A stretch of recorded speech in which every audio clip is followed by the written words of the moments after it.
નમસ્કાર દોસ્તો, જય હિન્દ. દોસ્તો, રેલવેની અંદર 2026ની એ નવી ભરતી ગ્રુપ ડી માટે આવી ચૂકી છે. અને આ રેલવેની અંદર આ ગ્રુપ ડીની જે ભરતી એમાં 22,000 જેવી જગ્યાઓ છે.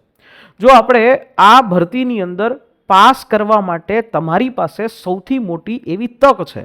જે લોકોને કેન્દ્ર સરકારની અંદર કામ કરવું છે, જે લોકોને રેલવેમાં કામ કરવું છે, જે લોકોને સરળતાથી આ સરકારી નોકરી મેળવવી છે, એ લોકો માટે સૌથી મહત્વની તક એ આવી છે રેલવે ગ્રુપ ડી. તો રેલવે ગ્રુપ ડી છે એની સિલેક્શન પ્રોસેસની આપણે વાત કરીએ તો રેલવે ગ્રુપ ડીની અંદર એક જ પરીક્ષા આવે છે અને એ હોય છે કમ્પ્યુટર બેઝ ટેસ્ટ. આ એક પરીક્ષા હોય એના બાદ ફિઝિકલ ઇફિશિયન્સી ટેસ્ટ જે ક્વોલિફાય જ હોય છે, ક્વોલિફાય કરવાની હોય છે, અને એના પછી ડોક્યુમેન્ટ વેરિફિકેશન, મેડિકલ ટેસ્ટ એટલે કે મેડિકલ, આ રીતે હોય છે. અને જો તમે 10 પાસ છો, જો તમે આઈટીઆઈ કરેલું છે, તો આપ સૌ લોકો માટે આ ભરતી ખૂબ મહત્વની થઈ જશે. કેમ કે રેલવે જેના સૌથી મોટો ફાયદો છે, ઘણા બધા એવા ફાયદાઓ છે જેમાં કેન્દ્ર સરકારની ભરતી ફિક્સેશન 5 વર્ષનું જેમ રાજ્ય સરકારની ભરતીઓમાં હોય છે એવું નથી હોતું. અને સૌથી અગત્યની વાત કે પગારનો સેલરી પણ ખૂબ સારો હોય છે. બીજું, તમારા આખા પરિવારને જ્યાં સુધી તમે રેલવેમાં છો ત્યાં સુધી આ જીવન તમને ફ્રી મુસાફરી આ ઓલ ઇન્ડિયામાં મળે છે. આવા બધા બેનિફિટ્સ છે. તો ચોક્કસથી 10 પાસ આપણે બધા હોઈએ તો આ રેલવેની ભરતીમાં ફોર્મ તમે ભરી શકો છો.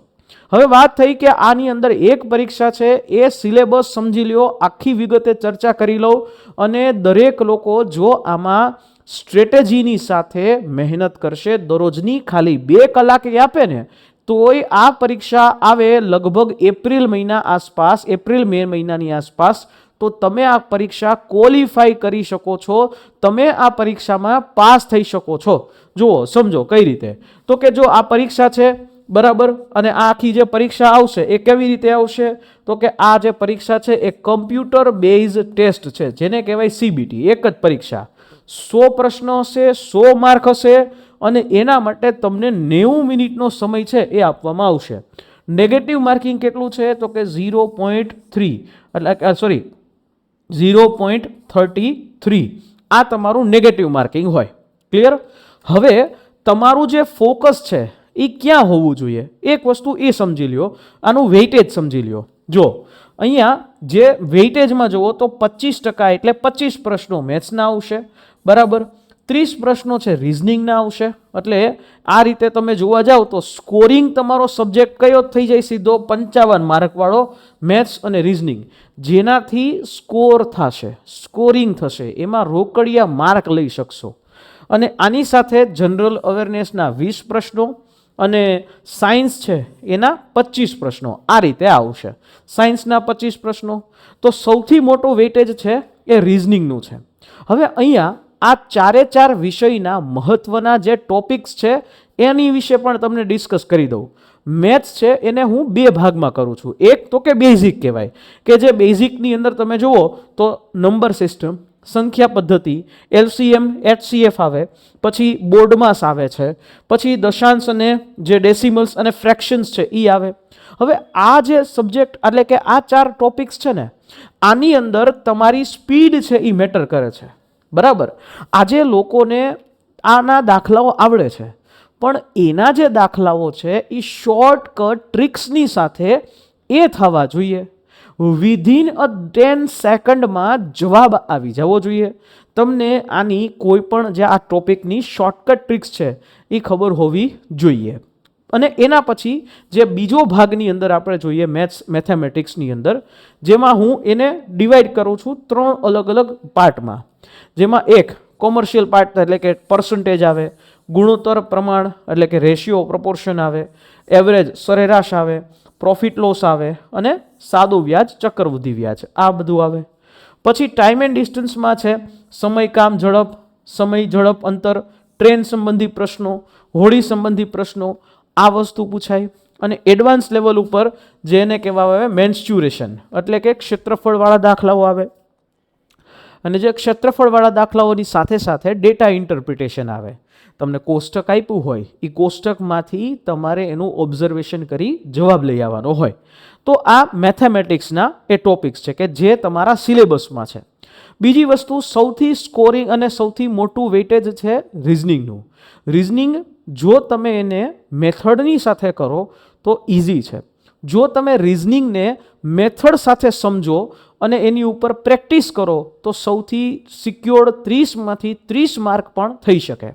એટલે આ હાઈએસ્ટ વેટેજવાળો પોર્શન રિઝનિંગમાં પણ આપણે એને 2 ભાગમાં ડિવાઈડ કરીએ, જેમાં સૌથી પહેલાં સમાનતા એટલે કે એનાલોજીસ, પછી વર્ગીકરણ આવે, ક્લાસિફિકેશન્સ અલગ અલગ, કોડિંગ ડિકોડિંગ આવે, સિરીઝીસ આવે, આલ્ફાબેટ સિરીઝ આવે, નંબર સિરીઝ આવે, ઓર્ડર ને રેન્કિંગ્સ જે છે એ આવે.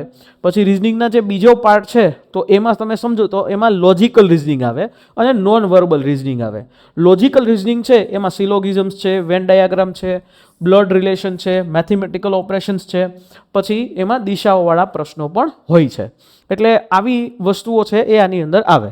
બીજી વાત, નોન વર્બલ રિઝનિંગમાં મિરર હોય, મિરર અને વોટર ઇમેજીસ, કે આ હોય તો આનું ઇમેજ શું થાય, વોટર ઇમેજ શું થાય, રિફ્લેક્શન શું થાય, એવું વસ્તુ પૂછે. પછી પેપર કટિંગ, ફોલ્ડિંગ આ પૂછી શકાય. અને એ અલગ અલગ જે ફિગર્સ હોય, ફિગર્સ ઉપરથી તમારે જવાબ છે એ લઈ આવવાનો હોય. તો આ રિઝનિંગમાં પૂછાય. આના સાથે ત્રીજો સબ્જેક્ટ એટલે જનરલ સાયન્સ. જનરલ સાયન્સમાં 10th લેવલનું તમારે જવાનું છે અને આના ટોટલ 25 પ્રશ્નો હશે, જેની અંદર ગતિ એટલે કે મોશન, ફોર્સ અને લો ઓફ મોશન, એના સિદ્ધાંતો, વર્ક, એનર્જી અને પાવર, કાર્ય અને ઉર્જા, હીટ અને ટેમ્પરેચર આ વસ્તુ પૂછી શકાય. લાઇટ, પ્રકાશ, રિફ્લેક્શન છે એ પૂછી શકાય. ઇલેક્ટ્રિસિટીના નિયમો છે એ પૂછાય. પછી જે 10મા ધોરણ એનસીઈઆરટી હોય ને, એનસીઈઆરટી એ 10મા ધોરણની તમે એનસીઈઆરટી તમે જોવાની થાય.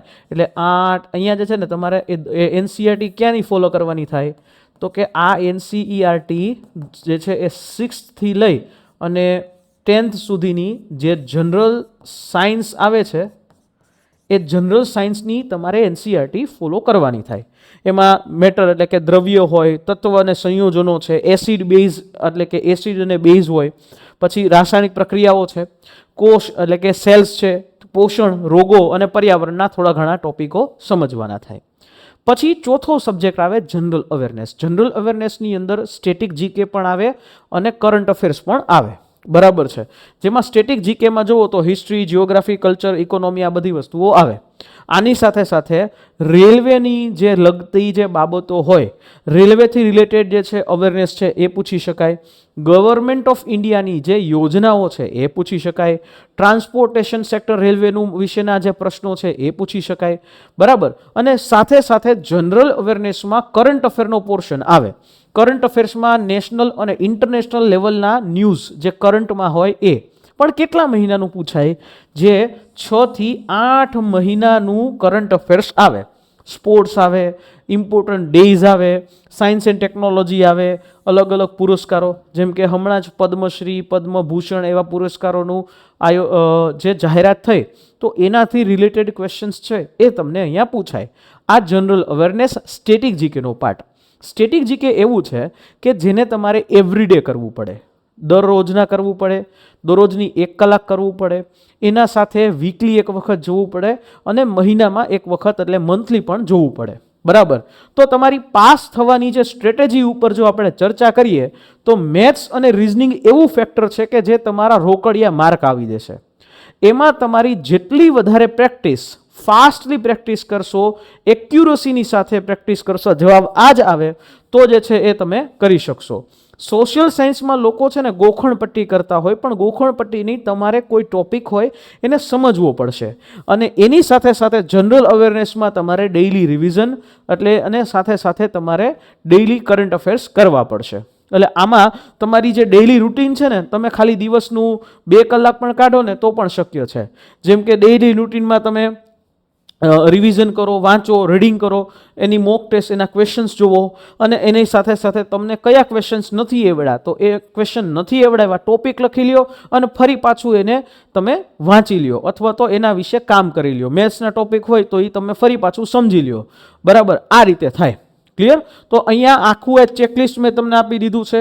આ બધા જ ટોપિક્સ જે છે એ તમે જોઈ શકો છો. આ ચેકલિસ્ટ તમને સ્ક્રીનશોટ લઈ શકો છો અને આ સ્ક્રીનશોટ લઈ અને આ ચેકલિસ્ટનો તમે તમારી રીતે જે છે એ કરી શકો છો, બરાબર છે. અને દોસ્તો આ પરીક્ષા રેલવે ગ્રુપ ડીની પરીક્ષા પાસ કરવી હોય તો તમારે જોશે એક વ્યવસ્થિત માર્ગદર્શન, અને એ માર્ગદર્શન લક્ષ્યમ એકેડેમી ગુજરાતની સૌથી અફોર્ડેબલ એકેડેમી, જે તમને ઘર બેઠા જો દરરોજની 2 કલાક કાઢો ને તો તમને આ પાસ કરાવી શકે છે. અહીંયા રિઝલ્ટ ગઈ ભરતીમાં પણ ગ્રુપ ડીની ભરતીઓમાં પણ અમે લઈ આવ્યા છીએ. એનટીપીસીની અંદર પણ અમારું 80% પ્લસનું રિઝલ્ટ છે જૂની ભરતીઓમાં, અને અત્યારે આ ભરતીની અંદર પણ અમે લોકો એ ગ્રુપ ડી ઉપર પણ કામ કરી રહ્યા છીએ. આના માટેની આપણી પાસે બુક એ પણ આવી ચૂકી છે, બુક પણ તમે ઓર્ડર કરી શકો છો, અને બેચ જેમાં આખી જ વસ્તુ સમજવી પડશે, શીખવી પડશે. મેથ્સ અને રિઝનિંગની અંદર શોર્ટકટ ટ્રિક્સ હોય છે, એ તમને શીખવી પડશે, તો એ તમે કરી શકો છો.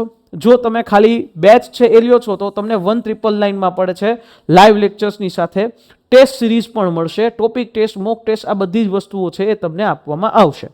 આની સાથે સાથે જો તમે બુક સાથે આ બેચ લ્યો છો તો તમને 3299 ની અંદર 3 બુક, જેમાં ગણિત, જે જીકે અને રિઝનિંગ, આ 3 બુક, અને તમને આખું એક complete solution live plus recorded lecture ઘર બેઠા તમે મેળવી શકો છો.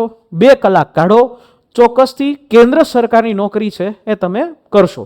અને તે અમારી ટેલિગ્રામ ચેનલ સાથે જોઈન થઈ જજો, જ્યાં રેગ્યુલર આ બધા જ અપડેટ મળશે. અમારી કાંઈ પણ મદદ માટે 9429077607 આ જે અમારી હેલ્પલાઇન નંબર છે, એ હેલ્પલાઇન નંબરમાં તમે કોલ કરી શકો છો અને તમે મદદ લઈ શકો છો. અને હા, પાસ થવાની એકમાત્ર સ્ટ્રેટેજી છે પ્રેક્ટિસ, પ્રેક્ટિસ અને ડાયરેક્શનની સાથેની પ્રેક્ટિસ, દિશાવાળી પ્રેક્ટિસ, બરાબર. એક્સપર્ટનું ગાઈડન્સ એ હશે તો પાસ થવાના ચાન્સીસ, નોકરી મળવાના ચાન્સીસ વધી જશે. જે લોકોને બુક જોઈએ છે એ બુક મેળવી શકે છે, જે લોકોને વ્યવસ્થિત ભણવું છે તો વ્યવસ્થિત પણ ભણી શકે છે. ફરી પાછા મળીશ નેક્સ્ટ આવા કોઈ સેશનની સાથે. તમારા કોઈ પણ પ્રશ્નો હોય તમે પૂછી શકો છો, કોમેન્ટ બોક્સ પણ ખુલ્લું છે. મળીએ નેક્સ્ટ સેશનમાં. જય હિન્દ, જય ભારત.